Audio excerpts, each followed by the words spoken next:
Hello, my little blood bags. I'm Ron Ogden. Today I'm going to show you how to beat Vampire Curse on Poptropica. Come with me as we cure the vampire. You'll have to forgive me. If I don't eat enough garlic, I get a bit bloodthirsty. All right. As with all of our islands, the first thing to do is to click on the island. Let's go into Vampire's Curse. Now, once on the island, move to your right and speak with the crying woman. It's Katya's mother. Apparently, Katya and her boyfriend Christopher have gone missing, and she wants our help. Let's do it. Accept the quest, and let's move on. Move to the right, and you'll see a bit of lightning in the background near the vampire's castle. Move to the right and speak with the teenagers in front of the cinema. They don't want to help. They'd rather see a movie than save their friends. Silly teenagers. Now move past the cinema to the right. Move to the right until you come upon Christopher. He doesn't want to help save Katya either. There's plenty of girls in the village, he says. Coward. First thing is you want to jump up to the top here. Once you do, the wolf appears and begins to try to harass you. Now, he can be a bit of a pain sometimes, but as long as you're aware, he's pretty easy to dodge. First thing you want to do is get to the hollowed out tree here.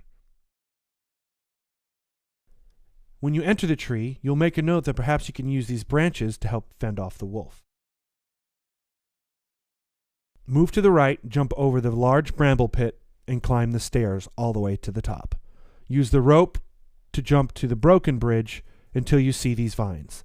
Now once you're on the vines, drop down to the broken branch. The wolf will come and crash into you. You want this to happen because when you get to the bottom, a log that you'll need for later will be there. Now, once again, jump over this large bramble pit to the top of the stairs. Use the rope to jump over to the bridge. Now use these vines to get all the way to the left. Use this vine to climb one more level. Move all the way to the right. Once again, the wolf will appear at random to try to harass you. Once you get to the rope bridge, you'll make a note that if you cut the rope bridge, you might even the odds. As you can see, the wolf falls from the rope bridge. Now the rope bridge has conveniently become a set of stairs. Jump up the X rope bridge, now stairs, and move to the right. Now you're in a graveyard. Move to the first mausoleum and enter the doorway. Inside you'll see a statue of a beautiful lady. First, grab the book. It's a teen vampire novel. Oh, I hope they don't sparkle. Now grab the crowbar. Once you've done both of these things, exit the mausoleum. Move to the next mausoleum, which has a storm drain. If you notice, you can pry it off. Grab that. We're going to need it. Now jump on the water pump and use the storm drain to funnel the water into the spiked pit. Do this 3 times so that you have enough water in the pit to jump to the other side. Now once on the other side, go into the cave. Once in the cave, move the boulder all the way to the left, past the second boulder. Now go into your inventory and grab the crowbar. Use the crowbar and push them to the right together. We did this to save time. I am strong enough to push boulders together. Move to the right until you see this platform. Now jump to the top, push the boulder all the way to the left, and as it falls, you'll see it'll plug the last spout. Now, the spouts are high enough to get into the castle. Use the final spout to get all the way up to this window. Once you get to the window, you're in the castle. Now that we're in the castle, we've entered at the library. We need to make a fire. So use the log that you got from the wolf. But that's not enough. We need something to start this fire. Ah, we have that teen vampire novel. What better to start a fire than a novel no one likes? Now that you put the book on the fire, make sure to jump up and down on the accordion billows. It will add air to the fire. And what does fire need? Air. Now that we can see a little more into the room, you'll notice that there's some candles on a table to your right. Grab a candle. Now you can't see it real well because it's in the dark, but there's a ladder to the right of the candles. Jump up a little bit and move past the ladder and move to the left. You'll notice as you get further into the light, you're moving the ladder. It's got wheels on the bottom.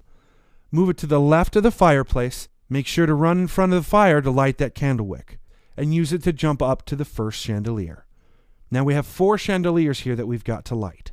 Luckily, once you light the first chandelier, you no longer have to use the fire from the fireplace to light your candle. Drop down to the table of candles. Grab another one, jump up to the first chandelier, use your chandelier to light the candle, and jump to the second chandelier. Once you've lit that one, let's repeat the process.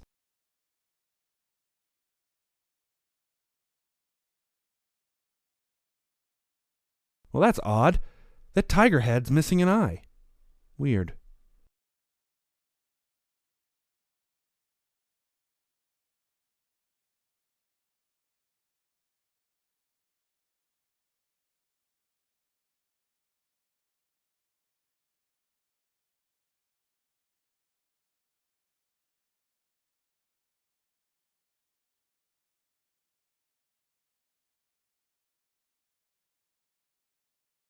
Jump all the way over to the 4th chandelier and light it. Now we can see into the room. Ah, look, there's a door. Use the crowbar to pry open the door, so that if you have to go outside, you can easily come back in. Don't leave just yet, because we got more to do in this room. Move to the left bookcase, and next to it you'll see a suit of armor. To the right of the suit of armor, between the bookcase, is a glass eye. Remember that tiger that was missing an eye? It'll drop a key. Now jump down to the left and use the lever. You'll need that in the future. Use the key on the door and go into the door. Now you're in the armory. Grab the crossbow. Man, crossbows are awesome. Now jump over to the left and grab the first cannonball. Put it in the cannon. Well, wait a minute. That cannon has a wick and we don't have anything to light it. Go back to the table with the candles. Grab a candle, light it at the fire, come back into the armory, and light that cannonball wick. Do it quickly before that candle goes out. The first time the candle will fire to the left, the second time it'll fire to the right, and the third time it'll make a hole in the roof. Once you've grabbed the bucket, use the crossbow. So fire a couple into the wall and use them to climb up. You'll notice there's a plant here. So first, use the crowbar to pry off those wooden boards. Now we need to give it some water. So jump back down and go into the library. Head to the front of the castle. Go outside and use the bucket near the spout of water. Now we've got to go back to that plant. Go back into the armory, jump up to the top, use the crossbow again to make your stairs, and use the bucket of water on the plant. Holy wow! It's like Jack and the Beanstalk. That thing grew immediately. And you'll notice that the plant grows even higher onto the castle. Climb the stairs and now the beanstalk to get to the top of the tower. Grab Count Bram's notebook. Jump to the top of his shelf and grab the garlic. Now there's a really cool little secret here. It doesn't really forward the story at all, but it's fun. Click the tomato in the glass container. It turns your head into a giant tomato and you start to fly around the room. Remember, in Poptropica, anything is possible. Once you're done having fun in Count Bram's lab, exit the door. Move to your right and there's another door. When you enter, you're in some kind of sunroom. Look, it's Katya. Talk to her. She'll tell you about a book in the library that belongs to Count Bram. Back to the library. Now the quickest way to get to the library is to go back outside and jump down to the lowest level. Enter the doorway that we pried open earlier. Jump to the second bookcase and you'll find a book called Root Causes. Now go outside the library into the archway on the left side. Once you're outside in the front of the castle, to your right is a wooden wall. Use your crossbow to create stairs. Jump all the way to the top, and look, the mandrake root we need. Now jump back down, go through the archway and back to the library. Move to the left until you see a dumbwaiter in a suit of armor. Move the cannonball to the right until it's in front of the fireplace. Now grab the poker, because no one wants to touch a hot cannonball with their bare hands. Now move the cannonball to the left towards the dumbwaiter. Now let's go back up to the top of the tower. Go outside for a quicker way to get to the tower. Once you're back at Count Bram's lab, use the dumbwaiter. The cannonball will roll out and heat up the wolfsbane that's in the bottle. That's the last ingredient we need to create the cure. Grab the wolfsbane and click on the microscope. The vampire cure is fairly simple. First, 1 part mandrake root, then 3 parts wolfsbane, and finally 3 parts garlic extract. Now squirt the formula on the cells. Look, it's a healthy cell. Now we've got the anti-vampire formula. Now that we have the cure, we need to go back to Katya. Jump up to Katya and talk to her. She says now that we have the cure, we gotta set her free. Jump down to the right and pick up the sparkly cane. Line up the cane with the loop of the keychain, click, and pull upward. Let go, and you have the key.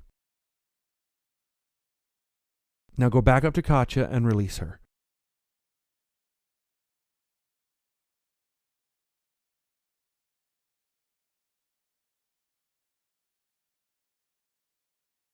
Now we're in the final boss battle. Katya takes your hand and forces you to jump out the window. The key to this boss battle is to follow Katya to the top of the castle. At one point, she will tell you to use your garlic. Use the garlic and continue to follow her to the top. Oh, now we smell like garlic. Fun fact of the day, not only does it keep vampires away, it keeps away nature's vampires, also known as mosquitoes. If the vampire gets too close, the garlic will protect you. Once you're to the top, fire that syringe in that vampire's belly and let's cure him of his disease. Aw, you cured the old man of his vampire curse. Great job.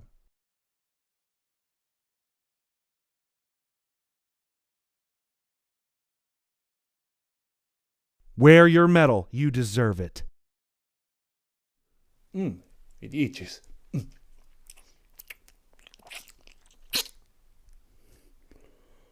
I'm cured. Thank you. I'm Ron Ogden, and I'll see you next time.